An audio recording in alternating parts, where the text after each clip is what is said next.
بحوالہ صحیح بخاری حدیث نمبر 7235، رسول اللہ صلی اللہ علیہ وآلہ وسلم نے ارشاد فرمایا کہ کوئی شخص تم میں سے موت کی آرزو نہ کرے، اگر وہ نیک ہے تو ممکن ہے کہ اس کی نیکیوں میں اور زیادہ اضافہ ہو، اور اگر وہ برا ہے تو ممکن ہے کہ اللہ تعالیٰ اسے توبہ کی توفیق دے دیں۔ تو سامعین کرام، بیان کردہ حدیث میں ہمیں بڑا ایک اہم سبق ملتا ہے۔ جیسے موجودہ حالات میں ہم کسی زندگی کی پریشانی سے تنگ آ کر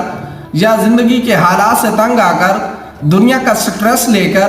ہم خود کو فنا کرنے کے چکر میں آ جاتے ہیں۔ ہم کہتے ہیں یا اللہ تعالیٰ سے مانگنے لگ جاتے ہیں، یا اللہ مجھے موت ہی دے دے، یا اللہ ہمیں اس دنیا سے اٹھا لے، یا یہ ساری پریشانیاں میرے لیے پیدا کی گئی ہیں، بنائی گئی ہیں۔ تو ہم حالات سے تنگ ہو جاتے ہیں اور اس طرح کی آرزو کرنے لگتے ہیں، جو کہ ایک مسلمان کو شیوا نہیں دیتا۔ ایک مسلمان